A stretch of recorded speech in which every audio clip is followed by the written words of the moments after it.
భారతదేశంలో ఆయన తీసిన సినిమాలు ఎంత ఇన్నోవేటివ్ అంటే ఒకదానికి పోలిక ఉండదు. అండ్ ప్రతి సినిమా ఒక స్టేట్మెంట్.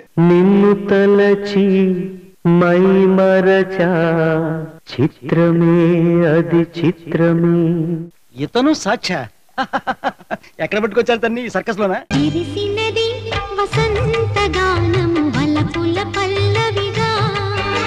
మేక తోక తోక మేక మేక తోక మేక మేక తోక తోక మేక మేక తోక మేక.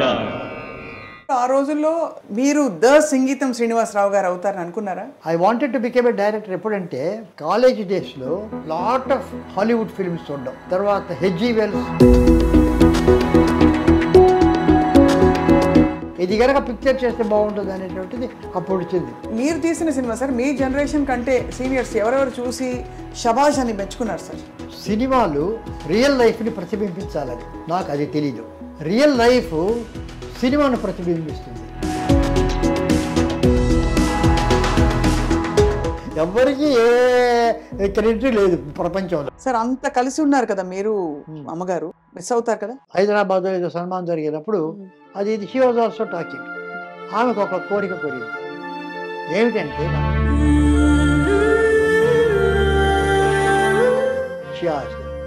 తర్వాత నన్ను అడిగారు మీ కోరిక ఏమిటి? ఆమె కోరిక నా కోరిక కూడా అన్నారు. నేను లేకుండా ఒక క్షణం 2-3 రోజులు అయిన తర్వాత నాకు తెలిసింది షీఈస్ నాట్ దేర్ అని. ఇక్కడ ఆదిత్య 369 అయితే మై ఆల్ టైమ్ ఫేవరెట్. ఈ బీజ రూపంలో స్ఫురణ ఎక్కడి నుంచి వస్తుంది మీకు?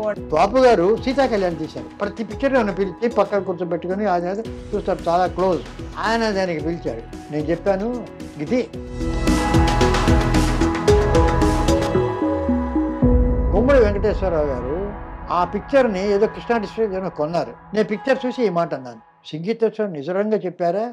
నిజంగా చెప్పారంటే సార్ అడిగి ఎవరో పిలిచాను. మీరు చెప్పారు కాబట్టి సార్ రాగానే మెట్ల మీద గోడ మీద అపూర్వ సంగీతం. అవును, కమల్ హాసన్ గారు మీకు ఇచ్చినది. అది మమ్మల్ని గురించి మేమే నవ్వుకుంటాం. నేను ఎక్కువగా నేను ఇవ్వడం లేదనేది ఒక కంప్లైంట్. సో అతనేం చేశాడంటే దానికి అపూర్వ సంగీతం అని పేరు పెట్టాడు. ఒక ఫిల్మ్ మేకర్ గా, డైరెక్టర్ గా వర్క్ చేసిన వాళ్ళలో బెస్ట్ యాక్టర్ ఎవరు సార్? ఎస్వి రంగారావు మాయాబజార్లో ఘటోద్గా జడు వస్తాడు శశేఖర్ రూమ్లో తీసుకెళ్ళాడు. షార్ట్ కేవీ రెడ్డి గారికి వస్తాడు. సార్ రాక్షసుడిని ఆహా నా సోదరుడికి తగిన కన్య అన్నాడా? ఒక 3-4 విధాలుగా చెప్పి ఏ విధంగా నేను చెప్పాలి అడిగాడు. అప్పుడు కేవీ రెడ్డి గారు ఆ డైలాగ్ రాసింది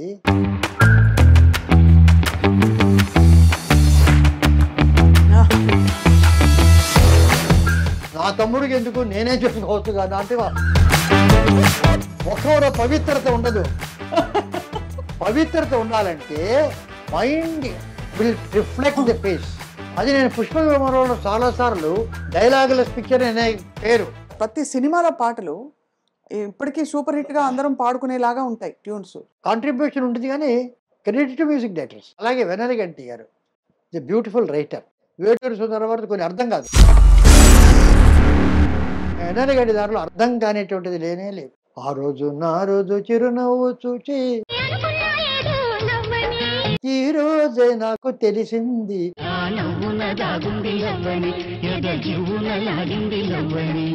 రాసలీల వేళ ఆ రికార్డింగ్ అప్పుడు కొందరు స్లోగా ఉంది అది అన్నారు కానీ we are very confident that it will be. రాయలసీమలో బేట్రాయ్ చామి దేవుడా నన్నేలినోడ బేట్రాయ్ చామి దేవుడా బేట్రాయ్ కాదు, ఇది వాడు కంపోజ్ చేసి గొల్లాడు షెపర్డ్ బాయ్.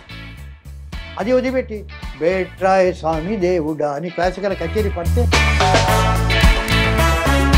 బిడ్డ కొడుకోబెట్టాలి, లాలిపాట పాడాలి. లతా మంగేష్కర్ వచ్చి పాడుతుందంటే బిడ్డ పాడుకుంటా, వాళ్ళ అమ్మ అపశృతిలో పాడినా పడుకుంటా. అది ఇంపార్టెంట్.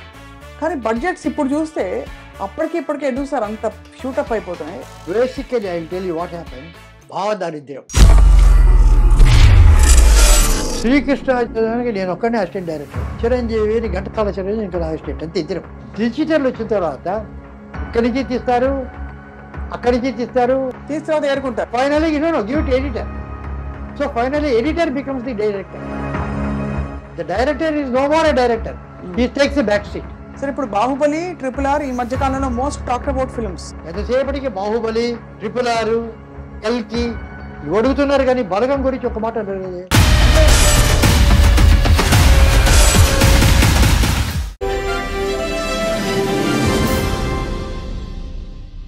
ఐ డ్రీమ్ మీడియా సగర్వంగా సమర్పిస్తుంది back to the future genius. ఎవరంటే టైం మెషిన్ ని మరొకసారి పరిచయం చేసి అసలు సినిమా ఇండస్ట్రీలో తీసిన ప్రతి సినిమాని చాలా ఫ్యూచరిస్టిక్ గా, చాలా ఇన్నోవేటివ్ గా, ఏదో ఒక కొత్త విషయం చెప్తూ తీసిన ద వన్ అండ్ ఓన్లీ 92 ఏళ్ల బాలుడు సింగీతం శ్రీనివాసరావు గారు. వారితో మాట్లాడబోతున్నాయి. వాళ్ళ వారి ఇంటికి వచ్చాం, చెన్నైలోని వారి నివాసం. నమస్కారం అండి.